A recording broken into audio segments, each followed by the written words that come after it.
Okay જી okay. હા, ભાવનગરના મહારાજા શ્રી કૃષ્ણકુમારસિંહજી વિશ્વવિદ્યાલયના ગુજરાતી અનુસ્નાતક વિભાગના વિદ્યાર્થીઓ માટેની આ ઓનલાઈન આપણો અભ્યાસખંડ, એટલે કે મારા શબ્દોમાં હું એમ કહું તો અવકાશી અભ્યાસ મિલન, એ શ્રેણીમાં મારે મારી સંશોધન યાત્રા વિશે થોડીક વાતો કરવાની છે. ત્યારે સૌથી પ્રથમ આ દ્રશ્ય શ્રાવ્ય માધ્યમથી જે મારી સાથે વિદ્યાર્થીઓ જોડાયેલા છે એ સૌ ભાઈ બહેનોને કે જેમણે ગુજરાતી ભાષા સાહિત્ય એવો વિષય લઈ અને અભ્યાસ કરવાનું પસંદ કર્યું છે, એમને મારા અંતરની ખરા અંતરની શુભકામનાઓ સાથે મારી વાત કરું એ પહેલાં પરમ સ્નેહી શ્રી મહેન્દ્રસિંહજી, સૌ સાથી મિત્રો, એમનો ખૂબ ખૂબ આભાર કે જેમણે આવું રસપૂર્ણ આયોજન કરી અને સુદૂર બેઠેલા કેટલા અભ્યાસી સંશોધકોને આ રીતે પોતાના વિદ્યાર્થીઓ સામે મોમેળાપ કરાવ્યો છે. મારું સાહિત્ય સંશોધનનું ક્ષેત્ર છે ને ભાઈ, એ તો બહુ આયામી છે. આમ મધ્યકાલીન ભારતીય અને ગુજરાતી સંત સાહિત્યની વાત હોય, લોક સાહિત્યની વાત હોય, ચારણી કે બારોટી સાહિત્યની વાત હોય, લોક સંસ્કૃતિની વાત હોય, લોક વિદ્યાઓ હોય, લોક કલાઓ હોય, લોક સંગીત હોય કે ભક્તિ સંગીત હોય, અને ભારતીય ધર્મપંથ સંપ્રદાયો, અનેક ધર્મપંથ સંપ્રદાયો આપણા ભારતમાં જન્મ્યા અને વિદેશોની ધરતી સુધી પહોંચ્યા છે. તો એ શૈવ, શાક્ત, વૈષ્ણવ, જૈન, બૌદ્ધ, સૂફી, ઇસ્લામ અને સંતમત, આવી જે વિવિધ ભારતીય અધ્યાત્મ પરંપરાઓ છે ને ભાઈ, એની સાથે મારું અનુસંધાન રહ્યું છે. પછી એની સાથોસાથ ઇતિહાસ હોય, પુરાતત્વ હોય, હસ્તપ્રત વિદ્યા હોય, શિલ્પ, સ્થાપત્ય, ચિત્ર, આ બધી જ વિધાઓ સાથે મારું થોડું અભ્યાસને આનુષંગે થોડુંક અનુસંધાન રહ્યું.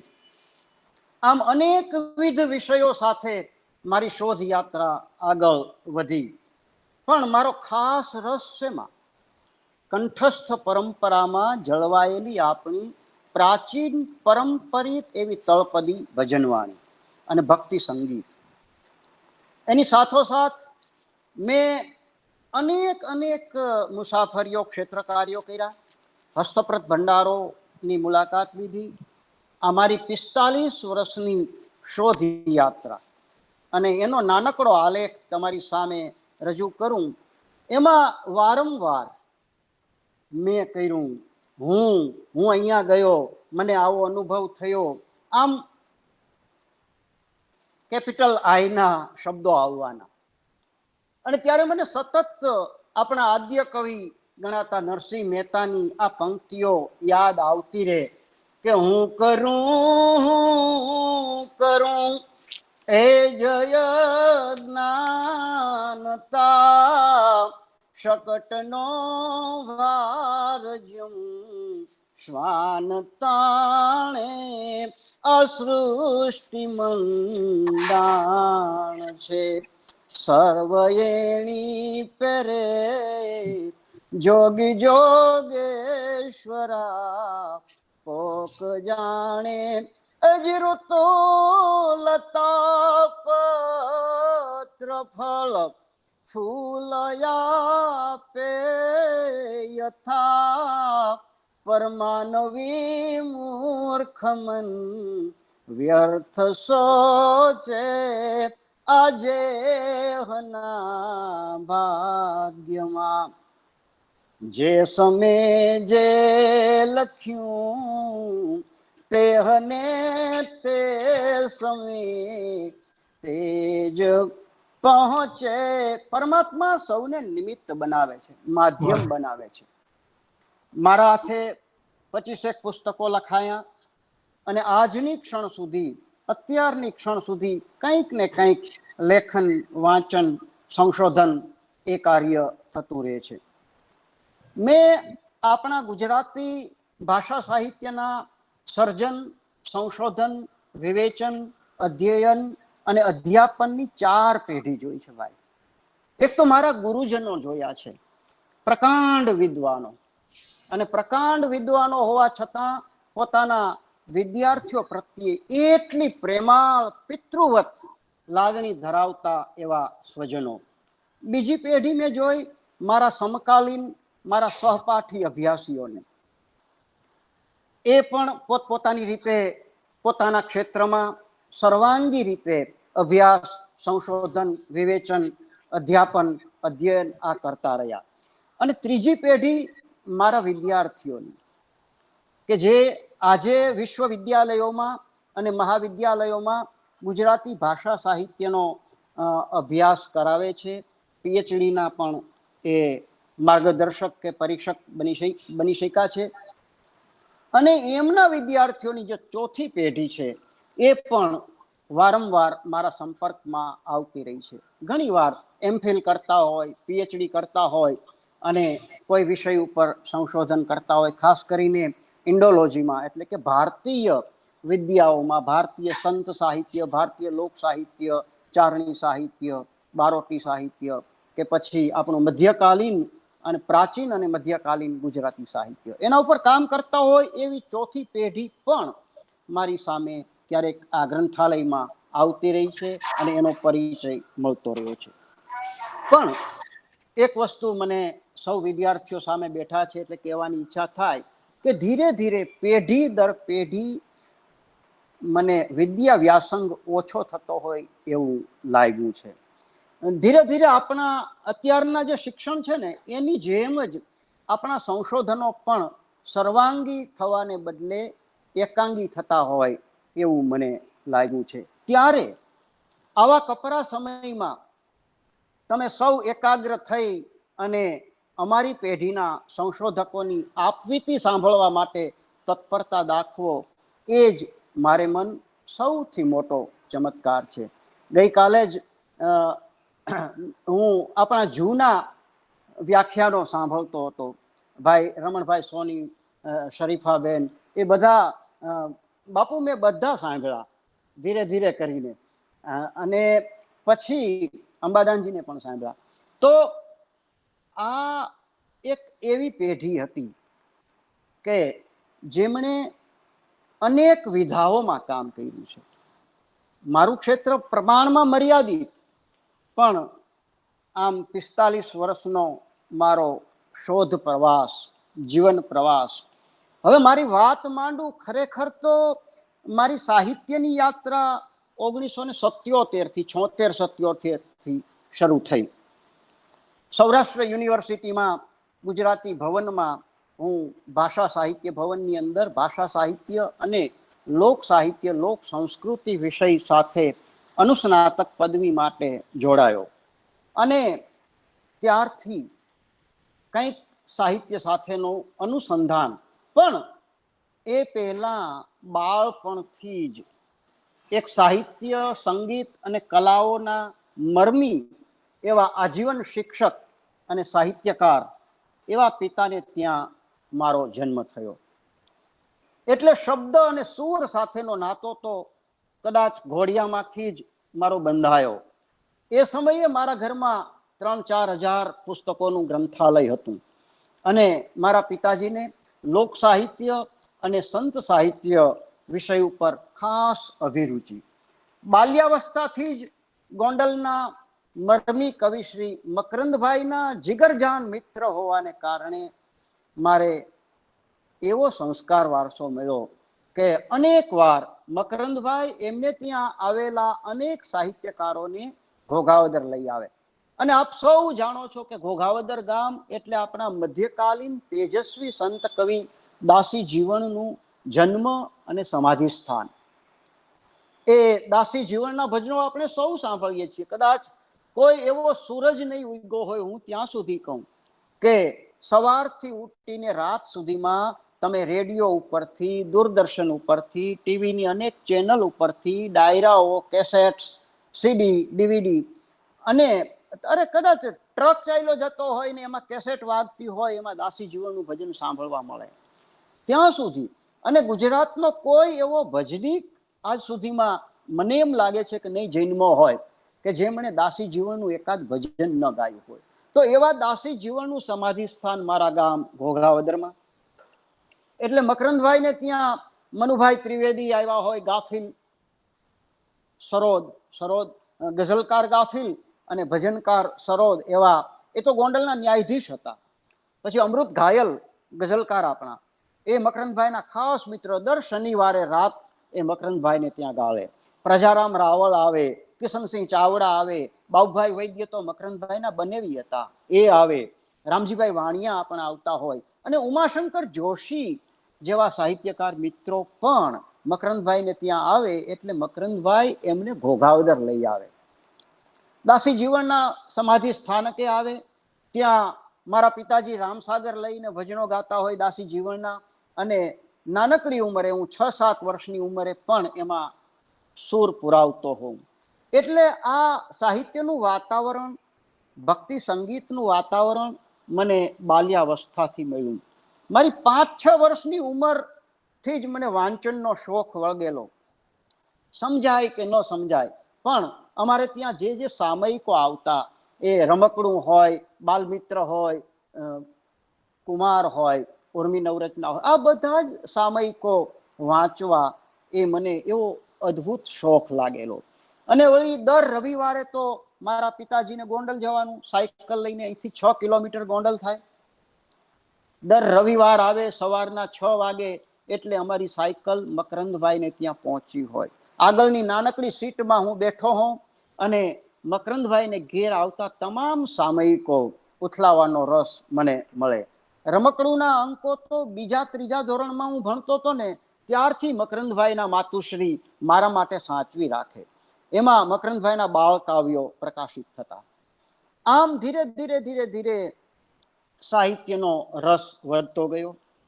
1967માં રાજકોટમાંથી જયમલભાઈએ લોક સાહિત્યને જ કેન્દ્રમાં રાખી અને ઉર્મી નવરચના નામનું સંપાદન શરૂ કર્યું. ત્યારે મારી ઉંમર 13 વર્ષની.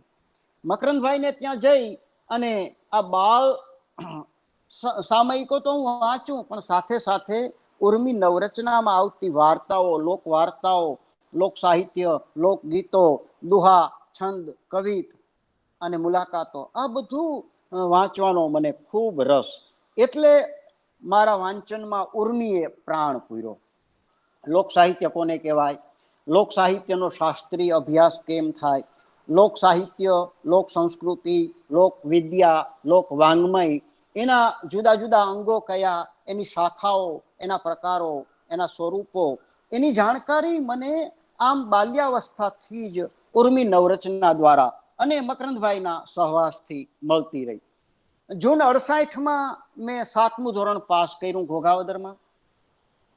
મિત્રો, મારા પિતાજી આચાર્ય હતા તાલુકા શાળાના.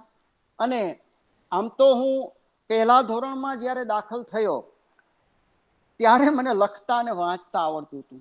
કારણ કે મારે ઘેર ત્યારે પ્રૌઢ શિક્ષણ કેન્દ્ર રાત્રિ શાળા ચાલતી. મારી મા અને મારા પિતાજી બંને એ ભણાવતા હતા. તો એ સમયે મારા પિતાજી 7મું ધોરણ ભણાવે.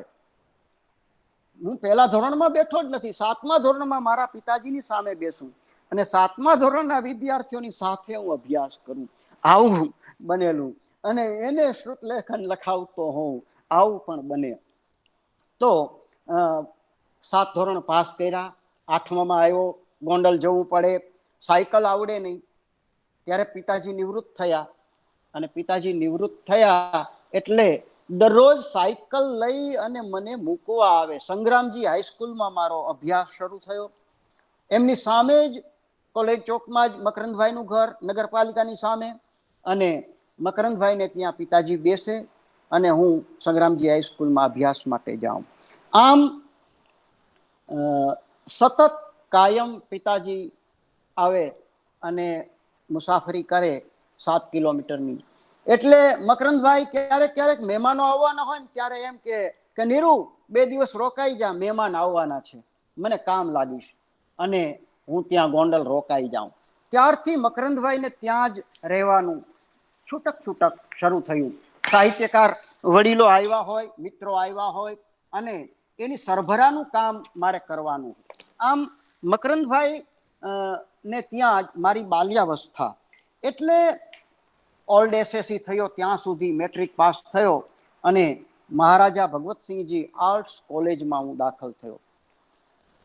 એ જ ગાળામાં મકરંદભાઈને ત્યાં સતત છૂટક એવો 8 વર્ષ રહ્યો અને 1976માં ગુજરાતી ભાષા અને સાહિત્ય લઈ અને મેં BA પદવી પ્રાપ્ત કરી. ત્યારે મારો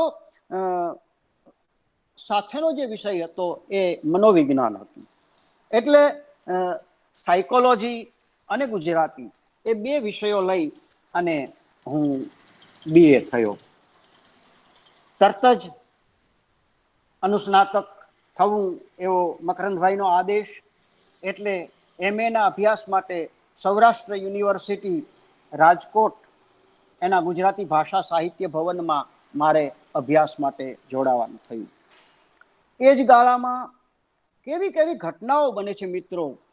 પુષ્કર ચંદ્રવાકર ત્યારે ગુજરાતી ભાષા સાહિત્ય ભવનમાં લોક સાહિત્યના લોકવિદ્યાના અધ્યાપક હતા.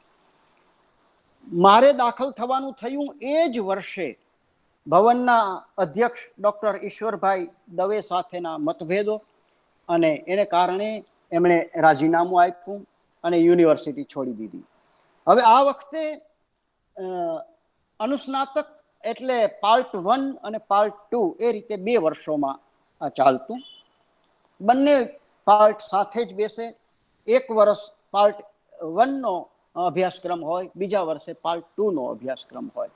અને જગત સાહિત્યના વિકલ્પે લોક સાહિત્ય એવો વિષય રાખવાનો હતો. વૈકલ્પિક અમારે લોક સાહિત્ય વિષય રાખવાનો હતો. મકરંદભાઈનું સૂચન હતું અને પ્રવેશ ફોર્મમાં મેં લોક સાહિત્ય વિષય રાખ્યો. કોઈ અધ્યાપક તો હતા નહીં. ઈશ્વરભાઈએ ત્યારે અમે ગોંડલ કોલેજમાંથી 4 વિદ્યાર્થીઓ MAમાં દાખલ થયેલા. દરેક વિદ્યાર્થીએ વૈકલ્પિક લોક સાહિત્ય, ગામડાના વિદ્યાર્થીઓ હતા, 4 વિદ્યાર્થીઓએ લોક સાહિત્ય વિષય રાખેલો. ઈશ્વરભાઈએ દરેકને જુદા જુદા દિવસે બોલાવ્યા, પત્ર લખીને, દરેકની તારીખ જુદી, અને કહ્યું કે લોક સાહિત્યનો કોઈ પ્રોફેસર છે નહીં, તમે જગત સાહિત્ય રાખો, વૈકલ્પિક લોક સાહિત્ય તમને કોઈ ભણાવશે નહીં. અને દબાણ કરવામાં આવ્યું. અન્ય 3 મારા જ સાથી મિત્રો ભવનના અધ્યક્ષ જ્યારે આમ કહે ત્યારે સ્વાભાવિક રીતે જ નવા સવા વિદ્યાર્થીઓ હોય, પહેલી વાર યુનિવર્સિટી જોયો હોય એટલે એમ થાય કે ભાઈ શું થશે. એટલે એમણે જગત સાહિત્ય રાખી દીધું. એક દિવસ મને બોલાવવામાં આવ્યો અને કહ્યું કે તમે વિષય બદલાવી નાખો, જગત સાહિત્ય રાખી દો, લોક સાહિત્યનો કોઈ પ્રોફેસર નથી. હવે કોને ખબર, પણ અવળવાણી સંત સાહિત્યની એ મનમાં ત્યારથી જ બેસી ગઈ છે. એટલે ભવનના head of the department doctor Ishwarbhai દવેની સામે હું આટલું બોલી ગયો કે સાહેબ, યુનિવર્સિટીએ વિષય રાખ્યો છે તો નહીં હોય અધ્યાપક તો નવાની નિમણૂક કરશે, અને કદાચ નાપાસ થવું હોય તો થાય, પણ મારે લોક સાહિત્ય રાખવું છે. હવે જેમને હાડ લોક સાહિત્ય વિષય પ્રત્યે પૂર્વગ્રહ હતો એવા ઈશ્વરભાઈ આ શબ્દો ક્યાંથી સાંભળી શકે. અને પછી મારી કઠણાઈ શરૂ થઈ. એકમાત્ર હું રહ્યો લોક સાહિત્યનો વિદ્યાર્થી. બીજા વર્ષમાં એટલે કે પાર્ટ 2ના વિદ્યાર્થી હતા જવાહરભાઈ ગઢવી, જવાહરભાઈ લાંબા. જામનગર સજુબા હાઈસ્કૂલમાં એ અધ્યાપક તરીકે, શિક્ષક તરીકે સેવા આપે. એટલે એ તો ક્યારેક આવે ક્યારેક ન આવે, અને મારે તો કાયમ હાજરી આપવાની હોય, સોમથી શનિવાર સુધી, સોમથી શુક્ર, શનિ રવિ 2 દિવસ રજા હોય. અને એમાં દવે સાહેબે એવી રીતે સમયપત્રક ગોઠવું કે નહીતર ખરેખર જગત સાહિત્યનો જ્યારે તાસ ચાલતો હોય ત્યારે એને વૈકલ્પમાં લોક સાહિત્ય વિષય હોય, પણ મારા લોક સાહિત્યનો વિષય એમણે જગત સાહિત્યને બદલે ભાષા વિજ્ઞાનની સામે મૂક્યો. એ આખું સમયપત્રક પણ આજે મેં સાચવી રાખ્યું છે. કદાચ યુનિવર્સિટી ડિપાર્ટમેન્ટ ભવન એ બધા ભવનમાં શું શું ક્યારથી કેમ ચાલી રહ્યું છે વિદ્યાર્થી મિત્રો. એ સમયે પણ પોલિટિક્સ કેવું હતું, વિષયો વચ્ચેના વિસંવાદો કેવા હતા. હવે મેં તો લોક સાહિત્ય રાખ્યું, ત્યારે તો કોઈ અધ્યાપક હતો નહીં, એટલે હું ભાષા વિજ્ઞાનનો એમનો પીરિયડ ભરવા જાઉં, ભણું, આમ કરું. એમાં મકરંદભાઈના કહેવાથી જયમલભાઈ પરમારને ઘરે હું મળવા ગયો, અને જયમલભાઈને મેં વાત કરી કે ભાઈ કોઈ અધ્યાપક છે નહીં, મારે લોક સાહિત્યનો વૈકલ્પિક વિષય રાખ્યો છે, મારે શું કરવું? તો મને કે મારે ત્યાં આવતો જા, હું તને ભણાવીશ, તારો સિલેબસ લઈને આવજે, તારા જે જે વિષયો હોય એ હું તને ભણાવીશ. અને મેં અને ક્યારેક ક્યારેક આવતા જવાહરભાઈએ શનિ રવિમાં જયમલભાઈને ત્યાં અમારા લોક સાહિત્ય વિષયનું માર્ગદર્શન લેવા માટે જવાનું શરૂ કર્યું. એમના ઘરે બેસીએ. એવામાં એકવાર જયમલભાઈ તો 2-3 કલાક સુધી, રવિવારે જવાહરભાઈને રજા હોય સ્કૂલમાં, એટલે જવાહરભાઈ જામનગરથી આવે અને હું તો મારા મામાને ત્યાં રહેતો, એટલે જયમલભાઈને ઘેર જઈએ, બેઠા હોઈએ સવારથી 3 કલાક 4 કલાક જયમલભાઈ અમને અમારા વિષયો સમજાવે. એમાં એકવાર એવું બન્યું કે અમે બેઠા હતા અને ત્યારે જ સૌરાષ્ટ્ર યુનિવર્સિટીના કુલપતિ હરસુખભાઈ સંઘવી જયમલભાઈને મળવા આવ્યા. જયમલભાઈ વાત કરી કે આ 2 વિદ્યાર્થીઓ અનુસ્નાતકના ભવનના છે, ગુજરાતી ભવનના, અને એમણે લોક સાહિત્ય વિષય રાખ્યો છે. પુષ્કરભાઈ ચાલ્યા ગયા એટલે કોઈ અધ્યાપક નથી, એટલે મારે ત્યાં માર્ગદર્શન લેવા આવે છે. હવે એવામાં સંઘવી સાહેબે જયમલભાઈને આગ્રહ કર્યો કે તો પછી તમે જ વિઝિટિંગ પ્રોફેસર તરીકે યુનિવર્સિટી આવો, હું આપને ઓફિશિયલ વિનંતી કરું છું અને આપને ઓફિશિયલ વિનંતી કરતો પત્ર મોકલી આપું છું. જયમલભાઈ કે ભાઈ એ કાંઈ જરૂર નથી, અને હું અહીંયા આને ભણાવું છું, એ સારું છે. કે ના ના, અમારી યુનિવર્સિટીને એક ગૌરવ મળે કે જયમલભાઈ જેવા પણ અમારી યુનિવર્સિટીમાં અધ્યાપક તરીકે આવે છે. આ વાત થઈ. અને આપને લેવા મૂકવા મારી પોતાની યુનિવર્સિટીની ગાડી આવશે, તમારે કાંઈ કરવાનું નથી, માત્ર તમારો જ્યારે તાસ હોય ત્યારે તમારે ભણાવવા આવવાનું, 2 કલાક ભણાવવાના. અત્યંત આગ્રહ કર્યો એટલે જયમલભાઈ સંમત થયા. પણ એવું બને કે જ્યારે લોક સાહિત્યનો મારો તાસ હોય, સામે ભાષા વિજ્ઞાનનો ચાલતો હોય, અને જયમલભાઈને લેવા યુનિવર્સિટીની ગાડી મોકલવાનું જે કહેણ આપવું જોઈએ કુલપતિશ્રીને, એ ગુજરાતી ભવન તરફથી મળે નહીં. જયમલભાઈ તૈયાર થઈને એને ઘેર બેઠા હોય, અમે ભાષા વિજ્ઞાનના પીરિયડમાં બેઠા હોઈએ, અને આ રીતે વારંવાર થવા માંડ્યું. યુનિવર્સિટીની ગાડી લેવા જ ન જાય. એટલે પછી જયમલભાઈ કંટાળ્યા અને કહ્યું, ભાઈ તમે શનિ રવિ જે આવતા હતા એ રીતે આવો. અને એ રીતે અમે પાછા જયમલભાઈને ઘેર જવાનું શરૂ કર્યું. એક ધારા 3-3 કલાક અમારો અભ્યાસક્રમ હતો ને, એ મુજબ એક મુદ્દાઓ લઈ અને જયમલભાઈ વક્તવ્ય આપે. જવાહરભાઈ તો નોકરી કરતા, એટલે ક્યારેક હોય ક્યારેક ન હોય, પણ મારે તો કાયમ જવાનું.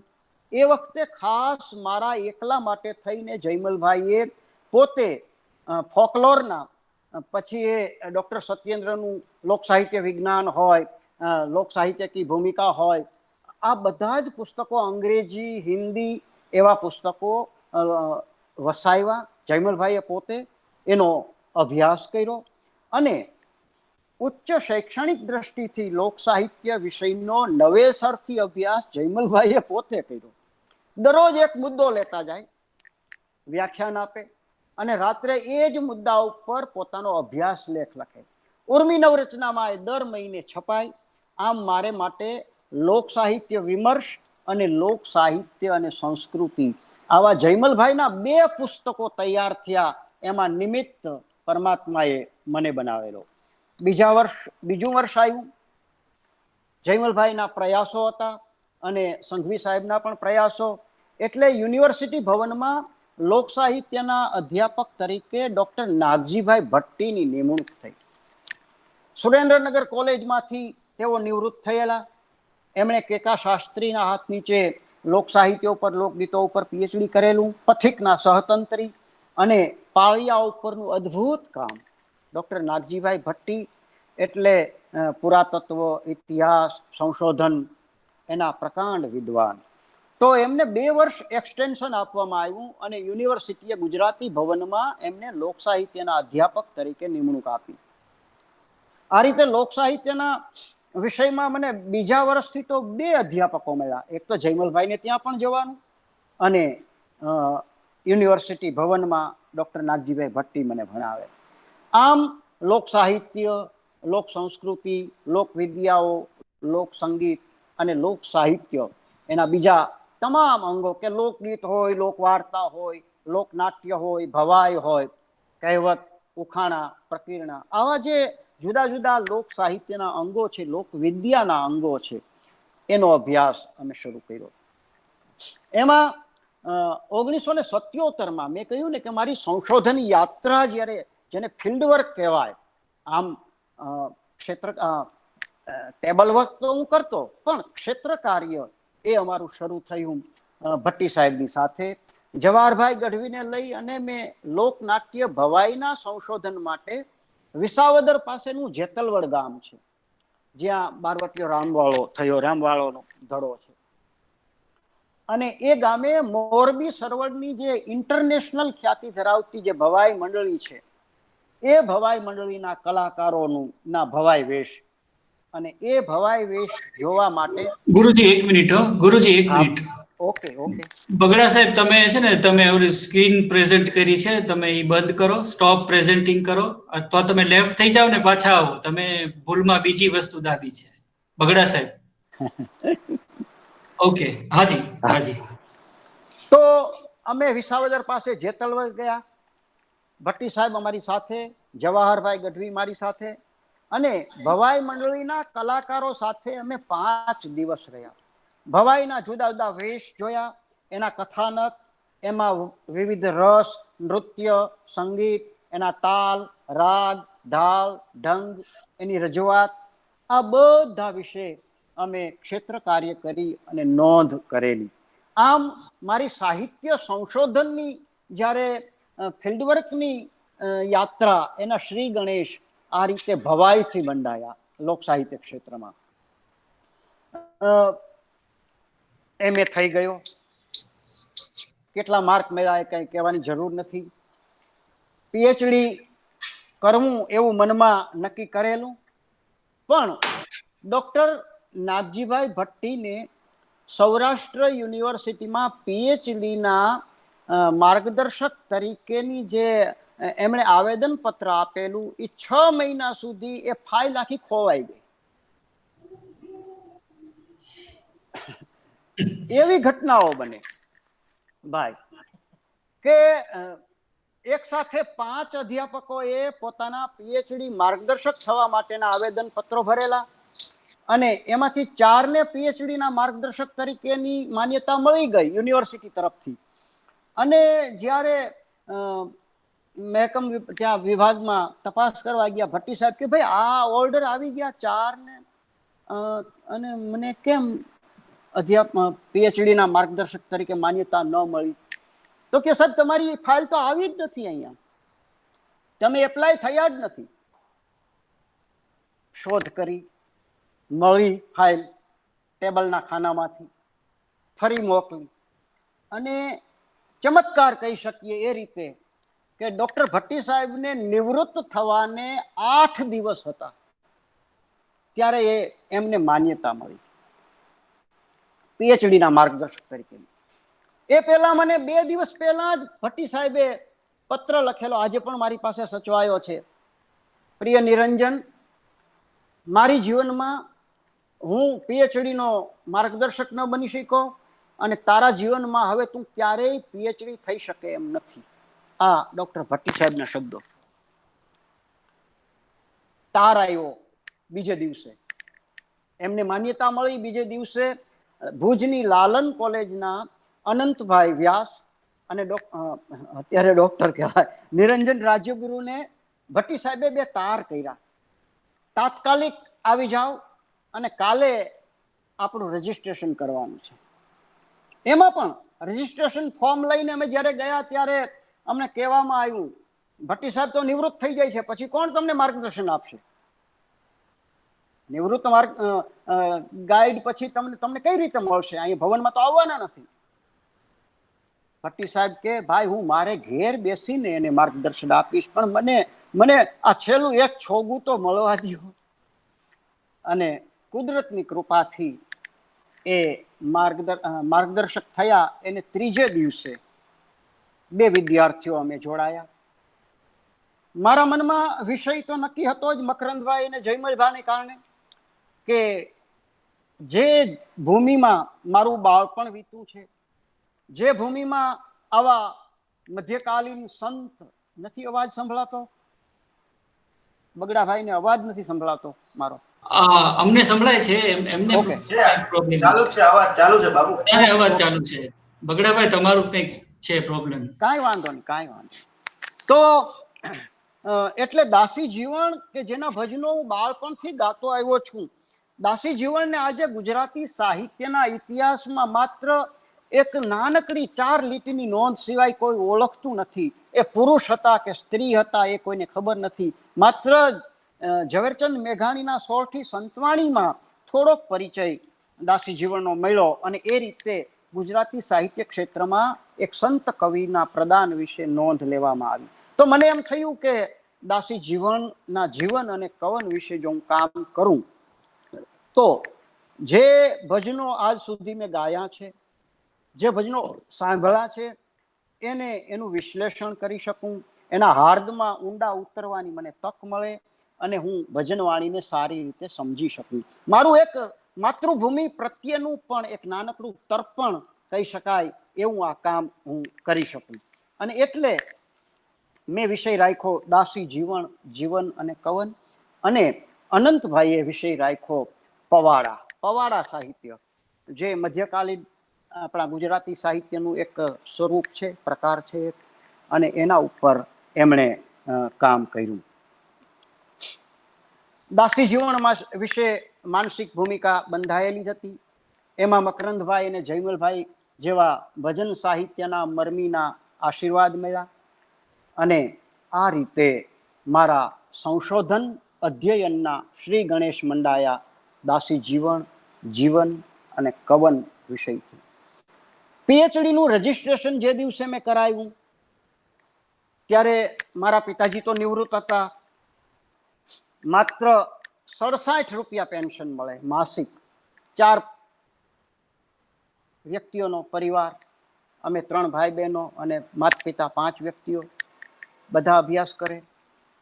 અને એમાં મેં સંકલ્પ કર્યો કે જ્યાં સુધી મને પદવી ન મળે ત્યાં સુધી ખાદીના કપડાં પહેરવા, રુદ્રાક્ષની માળા ધારણ કરવી, ઉઘાડા પગે રહેવું અને દાઢી મૂછ સાથે પંચકેશ રાખવા, સાધુ વેશમાં જ રહેવું.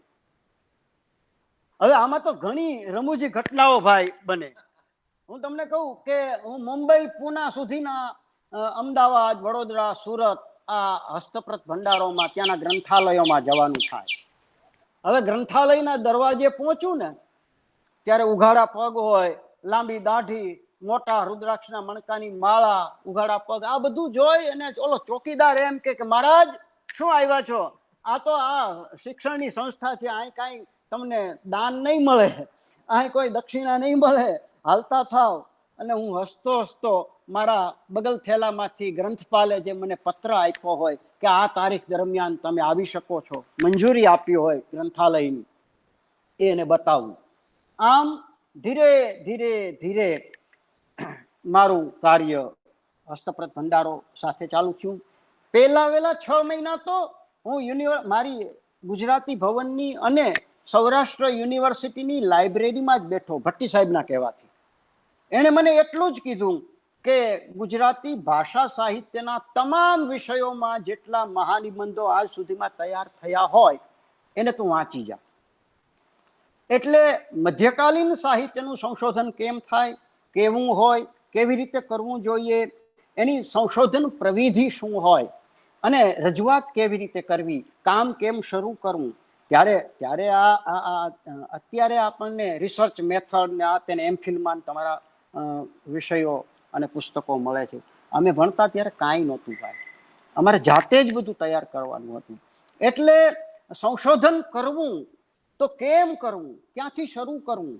આમ 6 મહિના સુધી યુનિવર્સિટી ગ્રંથાલયમાં ગુજરાતી ભાષાના અને પછી તમામ વિષયના, માત્ર સંત સાહિત્ય, માત્ર મધ્યકાલીન સાહિત્ય, માત્ર લોક સાહિત્ય નહીં, પણ હિન્દીમાં પણ સંત સાહિત્ય ઉપર કામ થયું હોય, અન્ય વિષયોનું કામ થયું હોય, આ બધા જ મહાનિબંધો અને જે પ્રકાશિત પુસ્તકો હતા એ હું જોઈ ગયો, કદાચ પાનાના પાનાઓ વાંચી ગયો.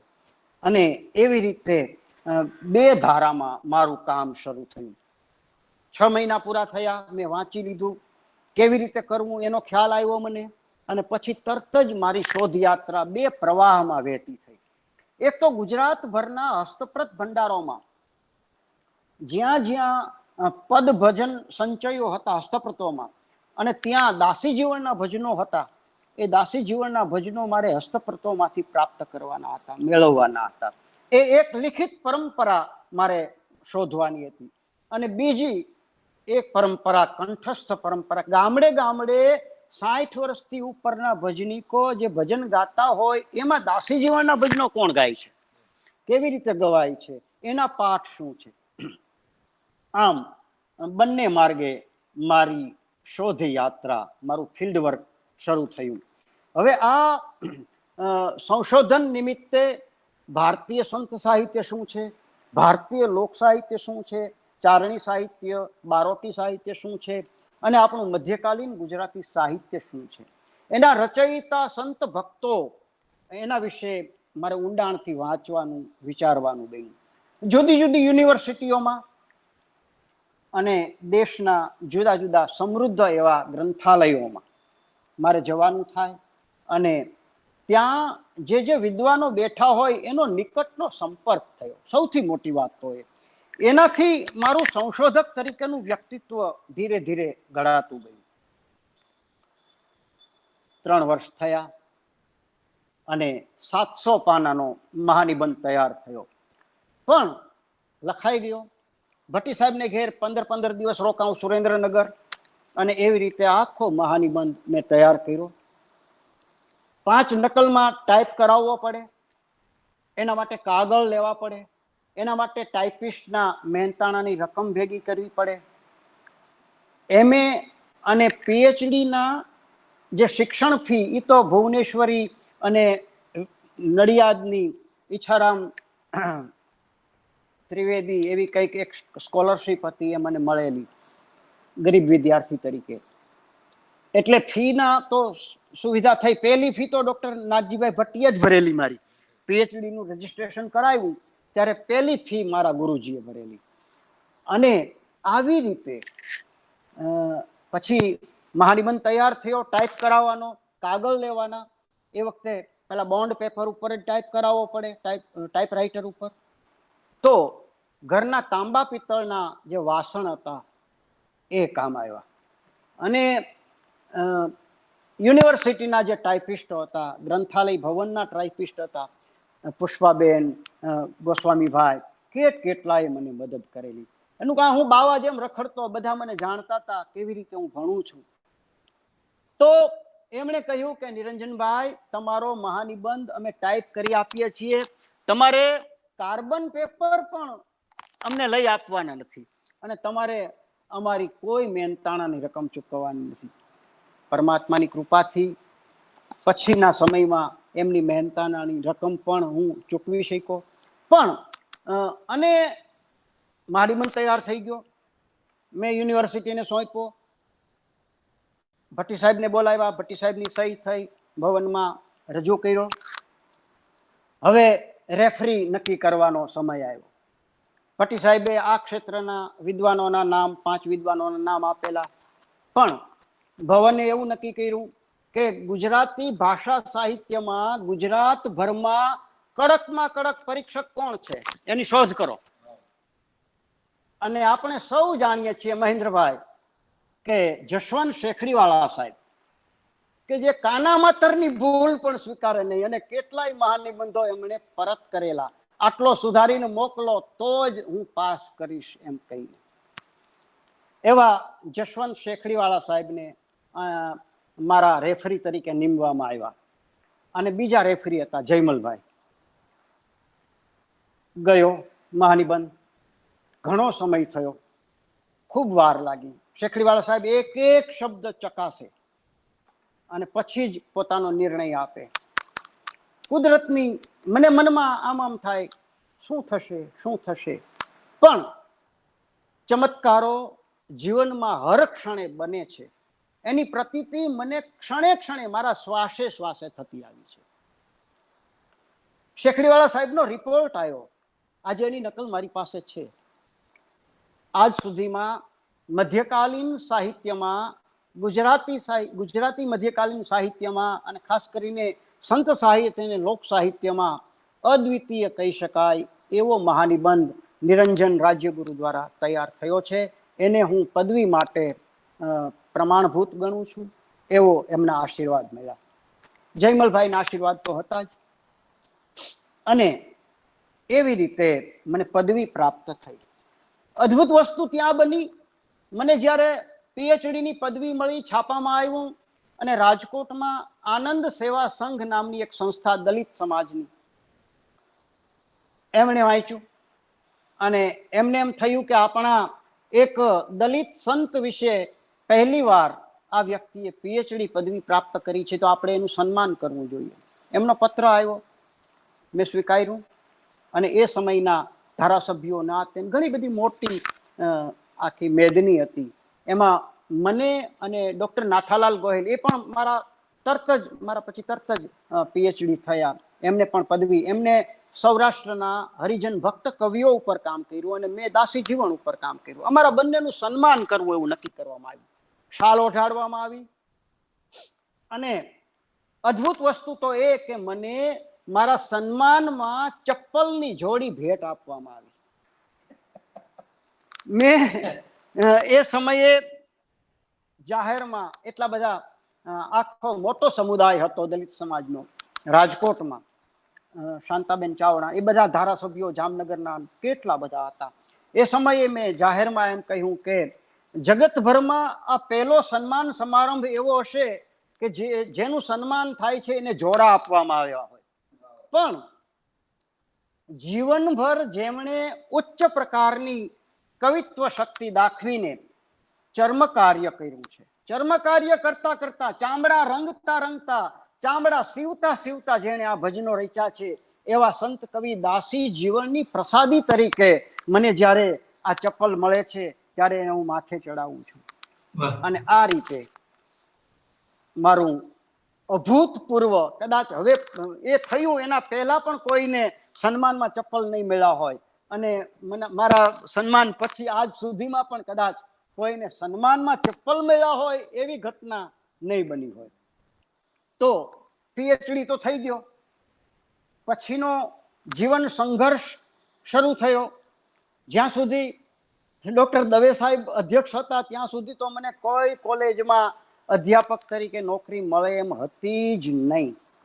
હસ્તપ્રત નિરીક્ષકની જગ્યા સૌરાષ્ટ્ર યુનિવર્સિટી હસ્તપ્રત ભંડારમાં, એમાં હસ્તપ્રત નિરીક્ષકની જગ્યા ભરવાની જાહેરાત આવી. હું એપ્લાય થયો. એ સમયે હસ્તપ્રતની તાલીમ લીધેલી, ગુજરાતભરના મુંબઈ પુના સુધીના હસ્તપ્રત ભંડારોની મુલાકાત લીધેલી, હસ્તપ્રતની વાંચના તૈયાર કરવાની તાલીમ લીધેલી.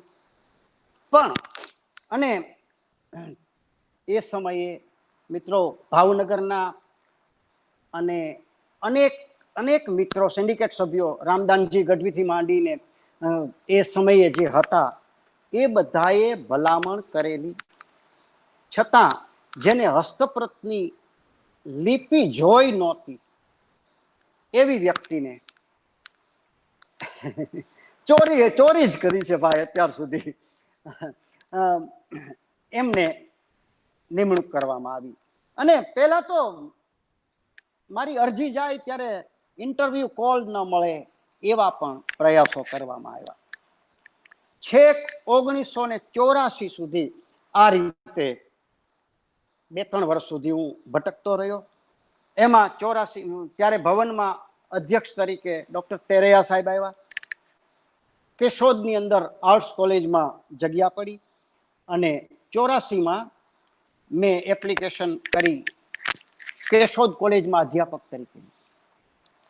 એ વખતે કેશોદ કોલેજના આચાર્ય હતા યજ્ઞેશભાઈ ઠાકોર, યુરોપિયન સ્ટાઇલના પોતે અધ્યાપક પ્રિન્સિપાલ, સૂટ બૂટ ટાઈ ચશ્મા.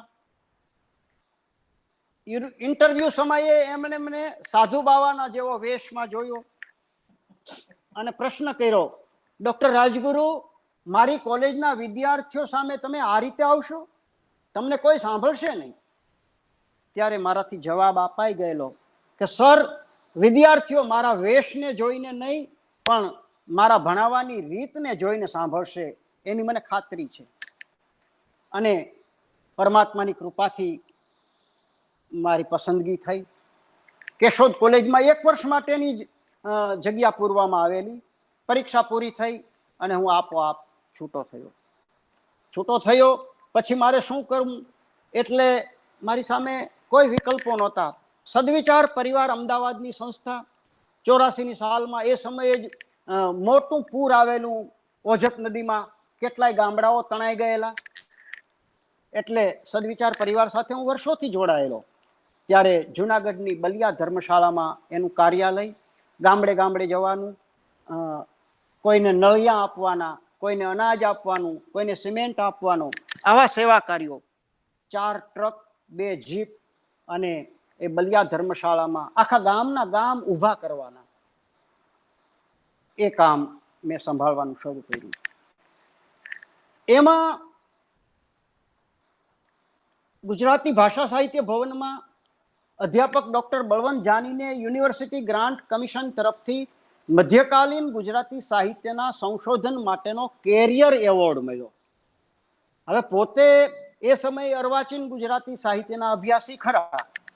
એમણે, તમે સૌએ સાંભળ્યા એમને હમણાં જ ગુજરાતી નવલકથામાં નાયક નાયિકાની વિભાવના વિશે એમનું પીએચડીનું કામ, શૈલી વિજ્ઞાન જેવા પુસ્તકોનો અનુવાદ, ઘણું બધું કામ એમણે ત્યારે કરેલું અર્વાચીન ગુજરાતી સાહિત્યમાં. પણ મધ્યકાલીન ગુજરાતી સાહિત્ય ઉપર એમનું કામ નહીં. હવે એ વખતે કામ જે યુજીસીના પ્રોજેક્ટમાં કરવાનું હતું એ મધ્યકાલીન ગુજરાતી સાહિત્યની પ્રશિષ્ટ કૃતિઓ માટે કરવાનું હતું. એટલે એ સમયે તેરૈયા સાહેબે એમને સૂચન કર્યું કે જો સંશોધન સહાયક તરીકે નિરંજન આવે ને તો તમારું કામ થાય.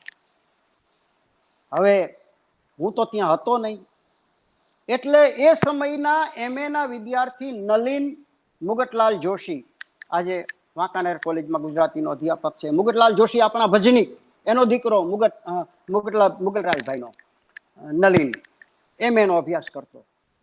નલિને મારા નામની અરજી કરી અને નલિન મને જુનાગઢ તેડવા આવ્યો. મને કે તેરા સાહેબે તમને બોલાવ્યા છે અને તમારે આવવાનું છે.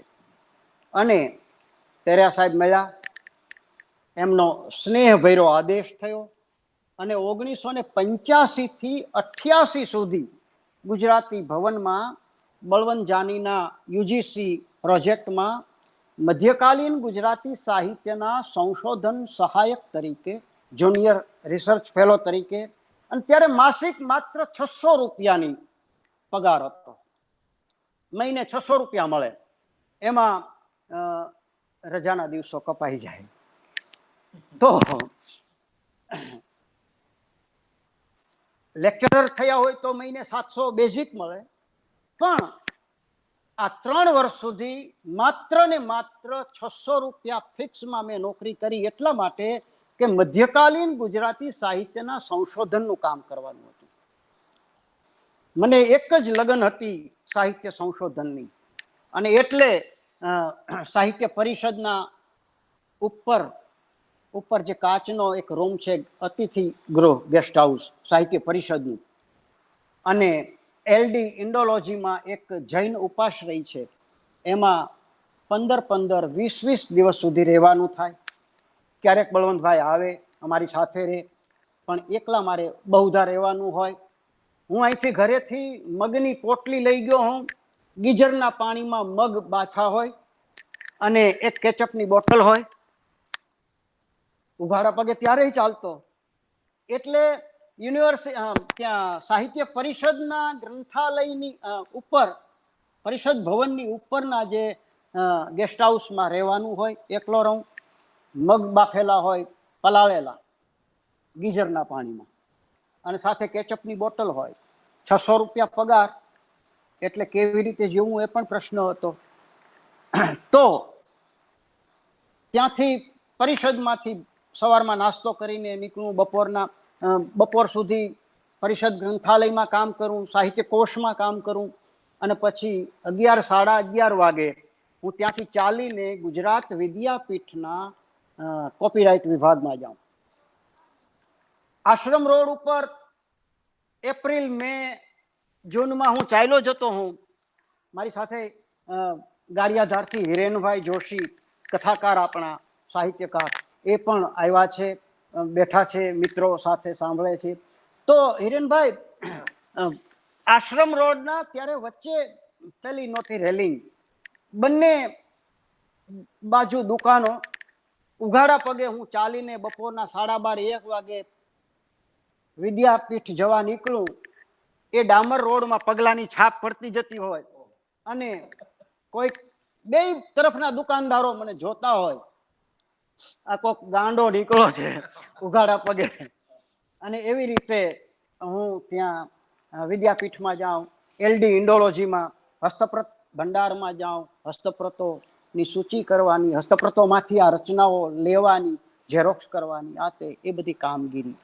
એમાં એ પ્રોજેક્ટ પૂરો થયો 88 સુધી. ભવનમાં જ કુદરતને કરવું. રમેશભાઈ શુક્લ એ ત્યારે પેલા શિક્ષણ વિભાગમાં ગયા, લિયન ઉપર, એડોક બેઝ ઉપર, અને મને એડોક બેઝ ઉપર ત્યારે 2 વર્ષ માટે લોક સાહિત્યના અધ્યાપક તરીકે, પૂર્ણ સમયના અધ્યાપક તરીકે નિમણૂક મળી. 88, 89 અને 89-90 આ 2 વર્ષ દરમિયાન ગુજરાતી ભવનમાં જ અનુસ્નાતક શિક્ષક થયો. MA અને MPhilના વિદ્યાર્થીઓને ભણાવ્યા, અને લોક સાહિત્ય, લોક સંસ્કૃતિ આ વિષય ઉપર તમામ સામયિકોમાં, એ વખતે મધ્યકાલીન ગુજરાતી સાહિત્ય હોય, લોક સાહિત્ય હોય, ચારણી સાહિત્ય હોય, લોકવિદ્યા હોય, લોક કલાઓ હોય, એ મારા સંશોધન લેખો પ્રકાશિત થવા માંડ્યા. અનેક યુનિવર્સિટી કક્ષાના, રાજ્ય કક્ષાના અને રાષ્ટ્રીય કક્ષાના પરિસંવાદોમાં પણ વ્યાખ્યાનો આપવાનું બનતું રહ્યું. એ જ સમયે ભજન મીમાંસા જેવું મધ્યકાલીન સાહિત્ય સ્વરૂપ ભજન, એના ઉદ્ભવ, વિકાસ, પ્રકારો, વર્ગીકરણ, વિભાગીકરણ, એનો ભાવ પક્ષ, એનો કલા પક્ષ, એની વિચારણા કરતું પુસ્તક રનાદે પ્રકાશન તરફથી પ્રકાશિત થયું.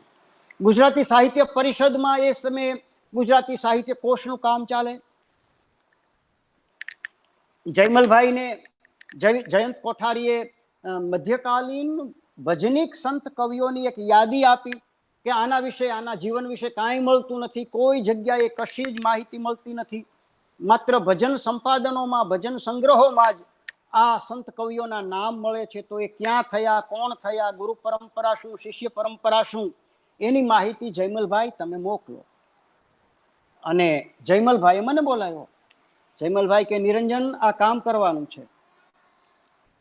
આખી યાદી જયમલભાઈએ મને આપી, અને પરમાત્માની કૃપાથી એ તમામ યાદીમાંના જે સંત કવિઓ હતા, એ સંત કવિઓના જીવન અને એમના કવન વિશે થોડી થોડી નોંધ, જે કંઈ પ્રાપ્ય હતી, એ બધી મેં જયમલભાઈને આપી. જયમલભાઈએ જયંત કોઠારીને આપી, અને સાહિત્ય કોષમાં કેટલાક અધિકરણો પણ મેં લખ્યા. આ રીતે મધ્યકાલીન સાહિત્ય કોષમાં સાથે જોડાવાનું થયું, અને તથ્યપરક એવી વિગતો સંશોધિત કરવાનો પણ, સંત કવિઓના જીવન કવન આલેખ આપવાનું પણ મને મળ્યું. એની સાથોસાથ ભોજે વિદ્યા ભવનમાં ભારતીય સંસ્કૃતિ વ્યાખ્યાન માળામાં વ્યાખ્યાન આપવાનું થયું, અને કેકા શાસ્ત્રીના અધ્યક્ષ પદે એ સમયે મેં વ્યાખ્યાન આપ્યું. એમાં સૌરાષ્ટ્રની સંત પરંપરાઓ, સાધના ધારા અને સિદ્ધાંતો એવા વિષય ઉપર સૌરાષ્ટ્રના 356 સંત કવિઓનો સંક્ષિપ્ત પરિચય કોષ, એ મારું સૌરાષ્ટ્રનું સંત સાહિત્ય સૌરાષ્ટ્રનું સંત સાહિત્ય એ પુસ્તક ભોજે વિદ્યાભવન તરફથી પ્રકાશિત થયું. આ રીતે 2 વર્ષ દરમિયાન ઘણું બધું કામ થયું. એડહોક સમય પૂરો થયો. હવે મુદત પૂર્ણ થયા પછી ગુજરાતી ભવનમાં મારી નિમણૂક થાય એવું કેટલાક અધિકારી મિત્રો ઈચ્છતા નહોતા.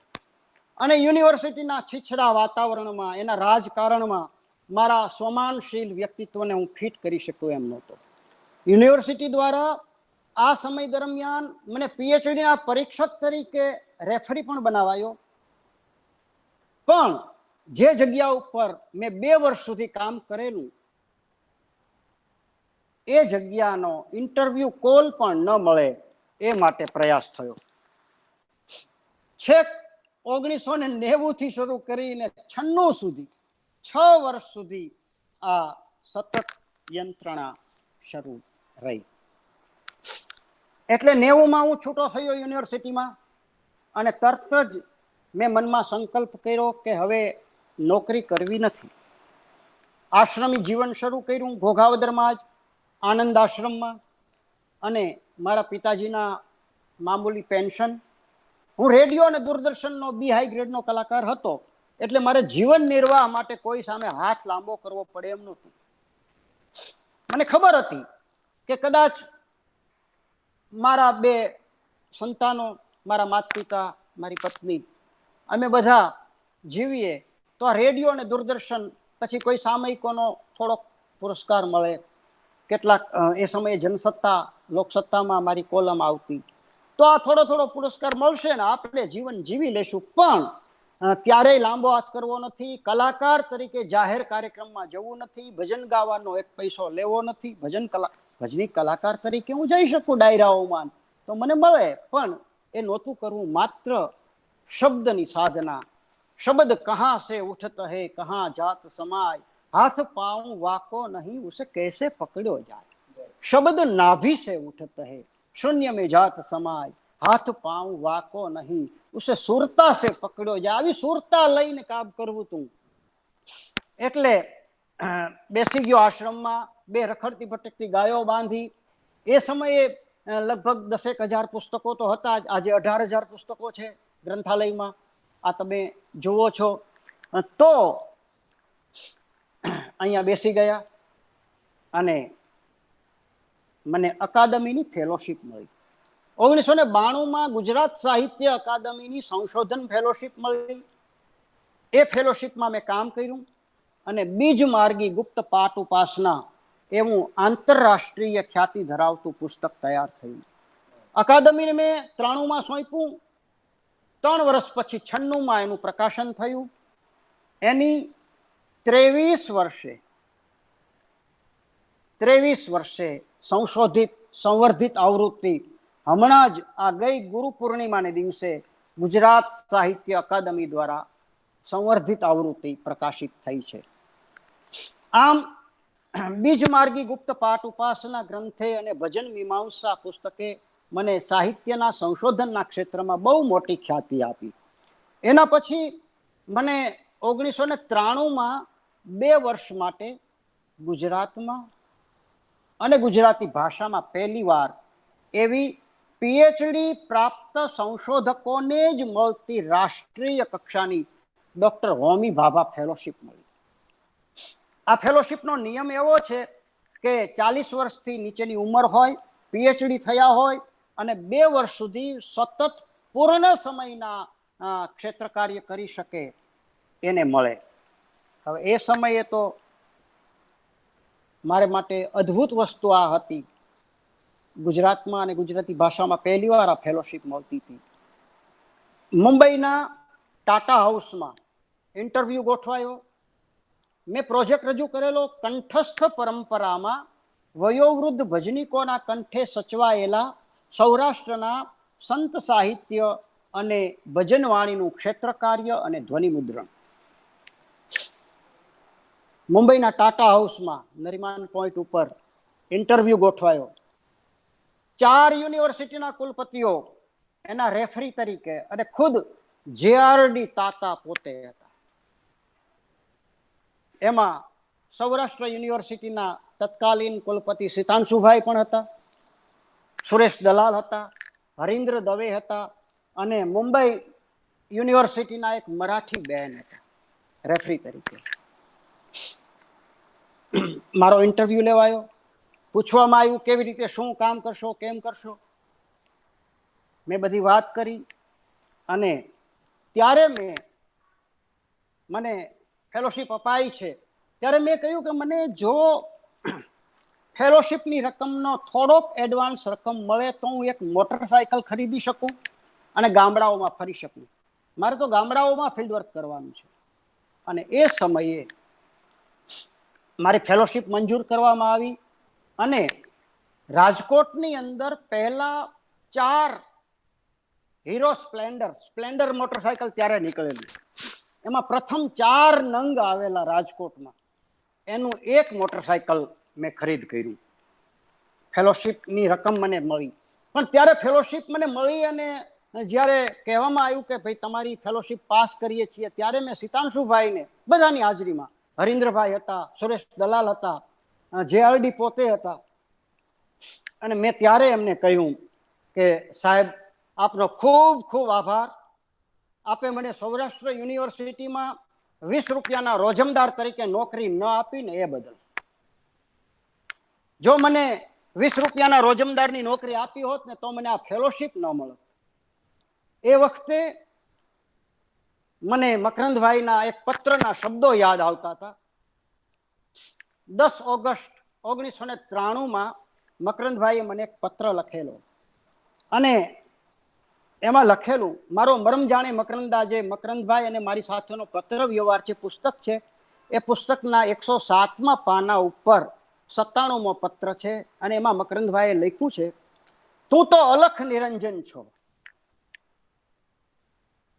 પણ દાસી જીવનનું ગામ ફરી ગાજતું થાય એટલે જ તને ત્યાં ધકેલો લાગે છે. પ્રોફેસરોય એટલે જ છોડાયું, મઢીની આસપાસ ડાયરો જામે એવી રીતે આંબલિયું રોપાવજે અને કાંસીના ઠણકા જણકાવજે. આમ મારું ફિલ્ડ વર્ક શરૂ થયું. કંઠસ્થ પરંપરાથી જળવાયેલા સંત સાહિત્ય, લોક સાહિત્ય, ચારણી સાહિત્ય, લોક સંગીત, ભક્તિ સંગીત, 2 વર્ષ મેં સતત મોટરસાયકલ પર મુસાફરી કરી, લગભગ 70,000 કિલોમીટરનો પ્રવાસ કર્યો અને 600 કલાકનું ધ્વનિ મુદ્રણ કર્યું. અનેક સંસ્થાઓ સાથેનું જોડાણ થતું આવ્યું અને રાષ્ટ્રીય સાહિત્ય અકાદમી હોય દિલ્હીની, પછી ગુજરાત સાહિત્ય અકાદમી હોય, સાહિત્ય પરિષદ હોય, સંગીત નૃત્ય નાટ્ય અકાદમી હોય, યુવક સેવા અને સાંસ્કૃતિક પ્રવૃત્તિઓ હોય, આકાશવાણી અને દૂરદર્શન સાથે તો હું જોડાયેલો. એમાં પ્રોગ્રામ માર્ગદર્શક કમિટીના સભ્ય તરીકે, પછી નેશનલ સાહિત્ય એકેડેમી દિલ્હીના એડવાઇઝરી બોર્ડમાં પણ સભ્ય થયો. એવી રીતે જ અનેક સંસ્થાઓ, સાહિત્ય પરિષદની મધ્યસ્થ સમિતિના 4 ટર્મ સુધી સભ્ય થવાનું સૌભાગ્ય મળ્યું. પણ આ રીતે મારું ક્ષેત્ર કાર્ય થતું આવ્યું, મારું લેખન કાર્ય થતું આવ્યું. હવે ક્ષેત્ર કાર્યની તકલીફો શું છે મિત્રો, મારે એ વાત કરવી છે. જૂના ભજનીકો પાસે જ્યારે જવાનું થાય, એનું ધ્વનિમુદ્રણ કરવાનું થાય, ત્યારે જૂના ભજનીકોને માટે આજના ધંધાદારી કલાકારોની વાત નથી, પણ ખરા માહિતીદાતા કે જે ભજનને પોતાની એક સાધના તરીકે જીવતા હોય, જોતા હોય, એની પાસેથી તમારે ધ્વનિમુદ્રણ કરવું હોય તો એ ભજન ગાતા હોય ને તમે ટેપ રેકોર્ડર કાઢો અથવા તો વિડીયો કેમેરા કાઢો ત્યારે એ જા ભાઈ તારા રેડિયામાં મારે નથી પુરાવું, કોઈકને તો આ ધંધાદારી વેપારીનું કાવતરું લાગે. ત્યારે કેટલાક ભજનીકો સામે ચાલીને ઉલટથી પણ ભજનો સંભળાવતા હોય. વૃદ્ધ ઉંમરના કેટલાક ભજનીકોને ગાતા કરવા માટે કેટલીક કરામતો પણ અજમાવવી પડે. એના માટે ઘણી બધી પ્રક્રિયાઓ હોય. મારા માટે સહજ પ્રક્રિયા હતી, કારણ કે મારો સાધુ વેશ, હું પોતે ભજન ગાઉં, વાતાવરણ જ એવું ગોઠવાયું હોય. મિત્રોને મેં વાત કરી હોય કે તમારે ત્યાં આજુબાજુના મિત્રો ભજનીકો જે હોય એને તમે ભેગા કરજો. તમારે એટલું જ કહેવાનું છે કે ભજનીક આવવાનો છે ને આપણે એના ભજન સાંભળવાના છે. હું જાઉં, ચા, બીડી, સિગરેટ, ચલમ બધો બંદોબસ્ત કર્યો હોય અગાઉથી જ, અને જે ગામમાં જવાનો હોઉં ત્યાં આ મિત્રને વાત કરી હોય કે ભજન પ્રેમીઓને નિમંત્રણ આપજો. બધા ભેગા થાય, રાત્રે બેસીએ, પહેલા વહેલા હું 2-4 ભજનો ગાઉં, થોડીક વાત કરું અને પછી વાત કરું કે ભાઈ આપણા અસલ તળપદા ભજનો હવે ક્યાં કોણ ગાય છે. ત્યાં વળી પેલો ભાઈ મને એમ કહે કે જો આ અમારા બાપાને જૂના ભજનો આવડે છે હો, અને હું બાપાને રાજી કરું. અને રાતોની રાત એ ભજન સરવાણી. હવે ભજનો ગવાતા હોય, વચ્ચે વચ્ચે વાતો થતી હોય, ટોળ ટપ્પા થતા હોય, ચા નાસ્તા થતા હોય, ઘણી બધી વસ્તુ થતી હોય, એ બધું જ ધ્વનિ મુદ્રિત તો કરી જ લેવું પડે. અને કંઈક ચાલુ કાર્યક્રમમાં ટેપ ચાલુ કરવું, બંધ કરવું, એ બધું થાય જ નહીં. બધું જ રેકોર્ડ કરી લેવું. ક્યારેક તો એવું બને કે એક ભજન મળે અને પછી તો નબળી નકલખોરી, ફિલ્મી ઢામના નવા ભજનો ગવા શરૂ થઈ જાય. બધું જ રેકોર્ડ કરી લેવું પડે. અને એવી રીતે પછી ઘરે આવીને એનું એડિટ કરવું, પછી એનું વિભાગીકરણ, વર્ગીકરણ, વાચના તૈયાર કરવી, આ બધું કામ એ થતું આવે. અને એવી રીતે લુપ્ત થતા જતા લોક સાહિત્યના જે વિવિધ અંગો છે એનું ધ્વનિ મુદ્રણ કરવાનું બનતું આવ્યું. આજનો સમય જુદો છે. માંગલિક પ્રસંગોએ પણ ટેપ રેકોર્ડર ઉપર આજે લગ્ન ગીતો ગવાતા હોય, ફિલ્મી ગીતો ગવાતા હોય, કે ધંધાદારી ગાયકોની મંડળી આવી હોય એવું. હવે આવી સ્થિતિમાં ઘણો પરિશ્રમ સંશોધકે કરવો પડે. અને બીજી વાત કે આ બધું જ ભેગું કર્યા પછી શું? તમે ગામડે ગામડે ફર્યા, તમે રેકોર્ડિંગ કર્યું, તમે રાતોની રાતો બેસીને ઉજાગરા કરીને એને પાછું લિપિબદ્ધ કર્યું, એને એડિટ કર્યું, એને સૂચીકરણ કર્યું, એને વિભાગીકરણ કર્યું, એનું વર્ગીકરણ કર્યું, એનો તુલનાત્મક અભ્યાસ કર્યો, અને પછી કોણ પ્રકાશિત કરે? આ પણ એક પ્રશ્ન. એ રહેવાનો, બધાને માટે રહેવાનો. આવું થયા પછી વળી કેટલાય જોખમ પણ ઉઠાવવા પડે મિત્રો. એક પ્રસંગ અટાણે મને યાદ આવી જાય કે પોરબંદર પંથકનું મોઢવાડા ગામ, અને જ્યાં એક મેર બહારવટીયો થઈ ગયો, નાથો મોઢવાડિયો. હવે આ નાથા મોઢવાડિયા અંગે એ સમયે મોઢવાડાના એક રાજા બારોટ નામના કવિએ 20 દુહાઓ લખેલા. એને નાથા મોઢવાડિયાની વીસી તરીકે ઓળખાવામાં આવે. ઝવેરચંદ મેઘાણીભાઈએ પોતાના 16 બહારવટિયાઓમાં આ 20 દુહાઓ લખ્યા છે. પણ મારા મનમાં એમ કે આજે એનો પાઠ એક કંઠસ્થ પરંપરામાં કઈ રીતે સચવાયો છે, કેવી રીતે ગવાય છે, તો મારે એનું રેકોર્ડિંગ કરવું જોઈએ. એમાં મને સમાચાર મળ્યા કે પોરબંદરના કોઈક નાનકડા ગામડામાં એક મેર રહે છે, અને એ મેરને આ 20 દુહાઓ, કેટલાય દુહાઓ આવડે છે, એમાં વીસી પણ આવડે છે. હવે એનું રેકોર્ડિંગ મારે કરવું છે. મારા મનમાં સંકલ્પ થયો, અને પણ જાણવા મળ્યું મિત્રો દ્વારા કે એ તો કોઈક હત્યાનો આરોપી છે, અજ્ઞાતવાસમાં છે, અને પોલીસ તો એને શોધે છે. જોકે પોલીસની મેરને બીક ન હોય, મેરને બીક હોય એના દુશ્મનની, જેને મારી નાખ્યો હોય ને એના સાથીદારો, એના દીકરા, એના ભાઈઓ, એના મિત્રો, એને મારી નાખે. એટલે એ તો અત્યારે નથી મળે એમ. આપણે શોધ કરીએ. એમાં જાણ થઈ કે એનો આવરો જાવરો કાટવાણા ગામે છે. એક દરબારની વાડી એ ક્યારેક ક્યારેક આવે. દરબાર એમના પરિચિત મિત્ર છે, અને દરબારની વાડી એવી કે જ્યાં પોલીસ પણ ન જઈ શકે અને જ્યાં એના દુશ્મનો પણ ના આવી શકે. એટલે મેં એમનો સંપર્ક કર્યો, મારા મિત્રોએ સંપર્ક કર્યો, મનોજભાઈ રાવલ જામજોધપુર વગેરે મિત્રોએ. અને ચોક્કસ દિવસ અમે નક્કી કર્યો. જામજોધપુરથી મનોજ રાવલ અને બીજા 2 પ્રોફેસર મિત્રોને લઈ અને 3 મોટરસાયકલ લઈને અમે કાટવાણા પહોંચ્યા. રાતે 10 વાગે મોઢે બુકાની બાંધીને પેલો માહિતીદાતા પણ આવ્યો. મારા ભજનો શરૂ થયા. મેં વાત કરી ભજનોની, પછી દુહાઓની, મેં દુહાઓ ગાયા, અને નાથા મોઢવાડિયાની વિશી મારે ભાઈ સાંભળવી છે, મને કંઈક ક્યાંયથી મળતી નથી, આવી બધી વાત કરી. તો મેં એમ જાણ્યું છે કે તમને આવડે છે. અરે બાપુ, એ કાંઈ એમને એમ યાદ આવે? એના સારું તો ગળા લીલા કરવા પડે. રાતના 11, સાડા 11 જેવો સમય. હવે ઈટાણે દારૂ ક્યાંથી લાવો અને ગળું લીલું ન થાય ત્યાં સુધી એને યાદ આવે. 2 અધ્યાપકોને મારા મોટરસાયકલ પર પોરબંદર મોકલા.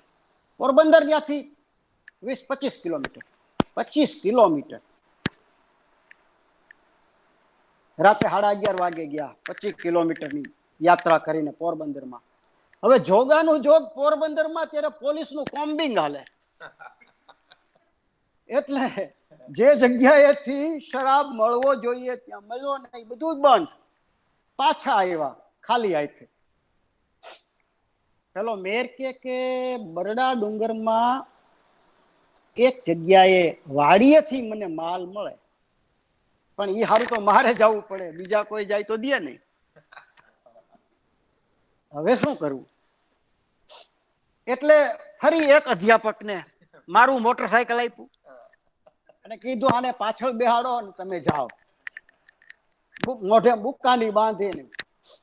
એટલે તો ઉપડ્યા મારું મોટરસાયકલ લઈને. પાછા વળતા થોડીક વાર લાગી. અમારા બધાના મનમાં હાલક ડોલક, કાં તો પોલીસ પાર્ટી ભેટી ગઈ અને કાં પેલાના દુશ્મન. શું થાય? એક તો મારું મોટરસાયકલ, ઓલો સરકારી નોકરિયાત અધ્યાપક. પણ અંતે આવી ગયા, ગળું લીલું કર્યું, રંગમાં આવ્યો, અને પછી લલકાયરા દુહાઓ. પછી તો લગભગ 3 કલાકનું રેકોર્ડિંગ મેં એમનું કર્યું. આ બધું સચવાયું છે. તો આ મારી સાહિત્ય યાત્રા, આહા કેટલો સમય ગયો મને ખબર નથી મિત્રો, તમને ભૂખા રાખ્યા છે બધાને.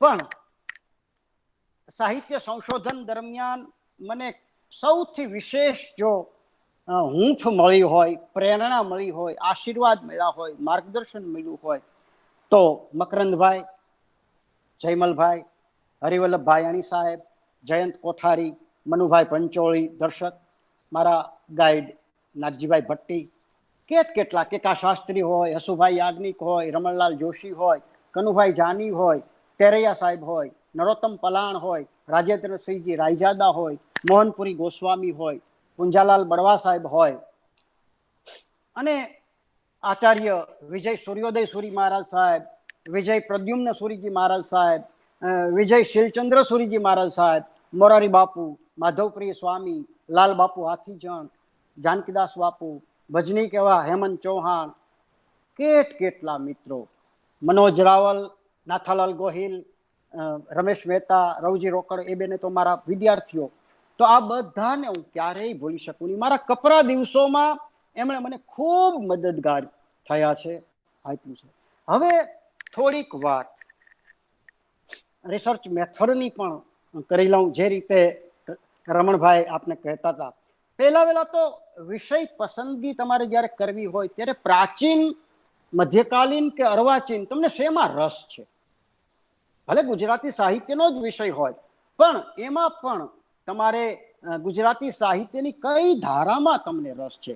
એ પ્રાચીન પ્રશિષ્ટ કૃતિઓમાં રસ છે, મધ્યકાલીન પ્રશિષ્ટ કૃતિઓમાં રસ છે, કે અર્વાચીન પ્રશિષ્ટ કૃતિઓમાં રસ છે? એ તમે નક્કી કરો. એની સાથે સાથે લોક સાહિત્ય, સંત સાહિત્ય, ચારણી બારોટી સાહિત્ય, આ બધી જે ધારાઓ કંઠસ્થ પરંપરાની છે એમાં રસ હોય તો એ પણ, પછી એમાં પણ ગદ્યમાં કામ કરવું છે કે પદ્યમાં કામ કરવું છે, એમાં પણ લિખિત પરંપરામાં કામ કરવું છે કે કંઠસ્થ પરંપરામાં કામ કરવું છે, ટેબલ વર્ક કરવું છે કે ફિલ્ડ વર્ક કરવું છે. ગદ્યમાં હોય તો ગદ્યમાં પણ નવલકથા હોય, નિબંધ હોય, નાટક હોય, ટૂંકી વાર્તા હોય, ચરિત્ર હોય, અનેક આપણી, તમે બધું ભણ્યા છો. પદ્યમાં કામ કરવું હોય તો પદ, ભજન, ધોળ, કીર્તન, ઉર્મી કાવ્ય, ગીત, ગઝલ, છાંદસ, અછાંદસ. તો આમ તમે પોતે જ નક્કી કરો કે મારે કયા વિષય ઉપર કામ કરવું છે, અને એકાંગી નહીં, વિષય નક્કી કર્યો, સંપૂર્ણપણે. અને પછી તમે જ્યારે તમારો આલેખ તૈયાર કરો ત્યારે સર્વાંગી હોવો જોઈએ.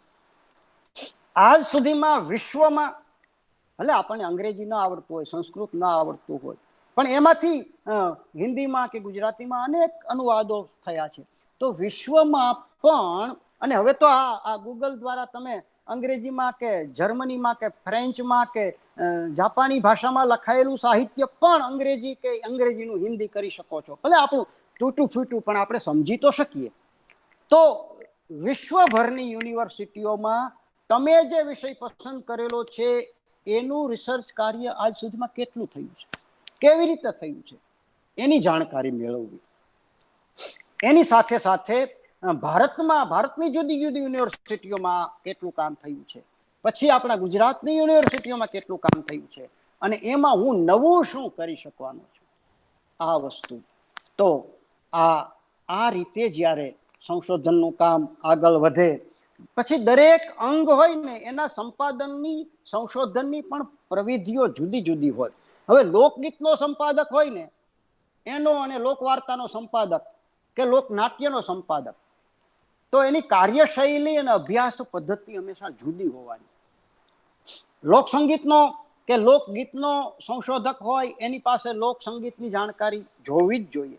તાલ, ઢાળ, ઢંગ એ બધી પ્રાથમિક માહિતી હોય. લોકગીતની પરંપરાનો ખ્યાલ હોય, એના સ્વરૂપ, એના પ્રકારો, એના વિષયો, ધાર્મિક હોય, વિધિ વિધાનો હોય, તો આ બધી ખબર હોવી જોઈએ. આવી જ રીતે જ્યારે લોકવાર્તાનું તમારે સંશોધન કરવું હોય તો એક લોકબોલી, એનું વિશિષ્ટ શબ્દ ભંડોળ, અને પૌરાણિક છે, મધ્યકાલીન છે, ઐતિહાસિક છે, એવી ઘટનાઓ, એવી દંતકથાઓ, પછી એ ફોકટેલના મોટિફ હોય, કથા ઘટકો હોય, આ બધી વસ્તુઓ. અને અત્યાર સુધીમાં ઘણું બધું આજ સુધીમાં તમને તો તૈયાર મળે એમ છે.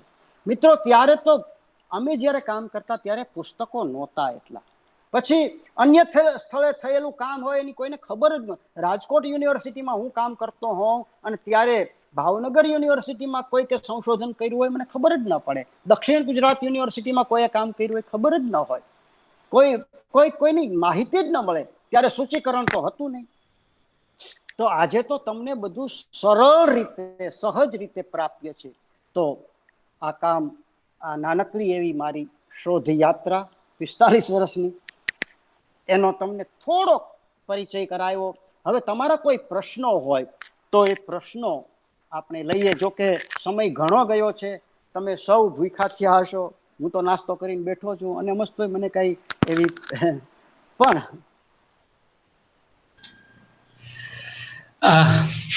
મિત્રો કોઈ પ્રશ્ન હોય તો ગુરુજીને પૂછીએ આપણે. આમાં તો ભૂખ લાગે એવું કઈ છે નહીં. તમારે કોઈ પ્રશ્ન હોય તો. એક પ્રશ્ન મને હતો કે જે વખતે આપણે આ રેકોર્ડિંગ કર્યા એ ત્યારે જે સાધનો હતા રેકોર્ડિંગના એ આપણા હવે જૂના થઈ ગયા એ સાધનો. એટલે ખૂબ જ મુશ્કેલી છે બાપુ. જી મુશ્કેલી તો ત્યાં સુધી છે કે માનો કે એ સમયે 10 રૂપિયાની કેસેટમાં મેં ધ્વનિ મુદ્રણ કર્યું હોય. એ કેસેટમાં, ઓડિયો કેસેટમાં રેકોર્ડિંગ હોય, એને જ્યારે તમારે ડિજિટલ કરવું હોય ત્યારે પહેલી વાત તો એ કે બધું જ રેકોર્ડિંગ હોય. એમાંથી એડિટ કરવું પડે, એમાંથી જરૂરી મેળવવું પડે, એને પછી કોમ્પ્યુટરમાં નાખવું પડે. એટલો જ સમય જાય, એનાથી વધારે સમય જાય.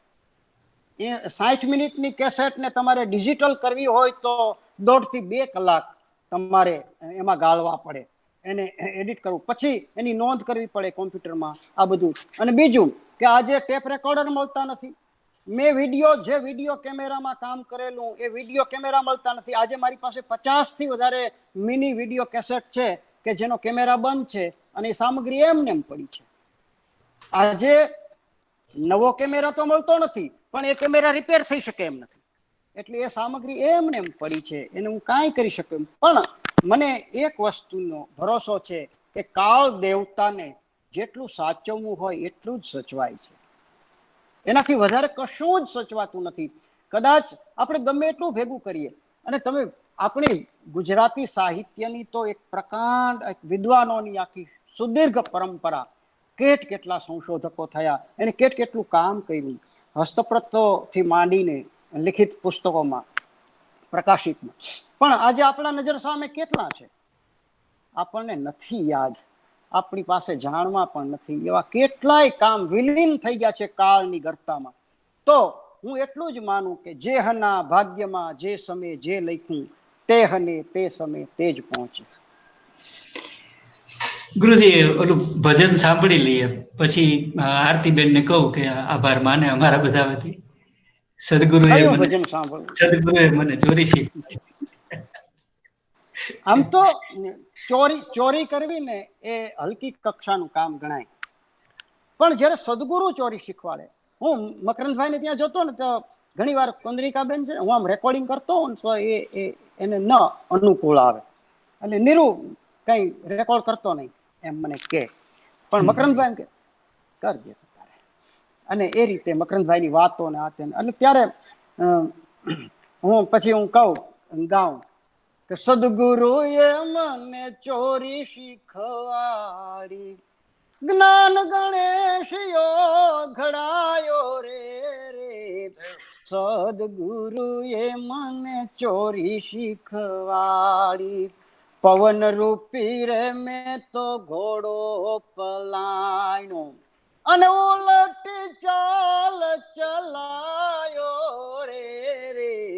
ગંગા ને જમુના ઘાટ ઉલ્લંઘી, ગંગા ને જમુના ના ઘાટ ઉલ્લંઘી, જઈને અલખ ગિરધાયો રે.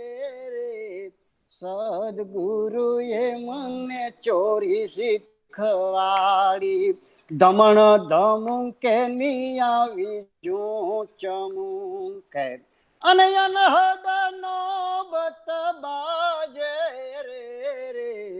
ઠારો ઠાર નિયા જો તું જલત હૈ, ચતન ચોકી માય જાગે રે. સદગુરુએ મને ચોરી શીખવાડી, શીલ સંતોષના ખાતર દીધા, અને પ્રેમે પેસારો મેં તો કીધો રે. પેસ તારે પરસવણી લાધી, એવો માલ મુગતી લીધો રે. સદગુરુએ મને ચોરી શીખવાડી, આરે વેળા રે હું તો ઘણું જ ખાટી, અને માલ મેં તો પૂરણ પાયો રે. દાસી જીવન સત ભીમ કેરા શરણા, આજ મારો ફેરો ફાયો રે. સદગુરુએ મને ચોરી શીખવાડી, સદગુરુએ મને ચોરી શીખવાડી. વાહ, જય હો, નમસ્તે, જય હો. શીલ અને સંતોષ.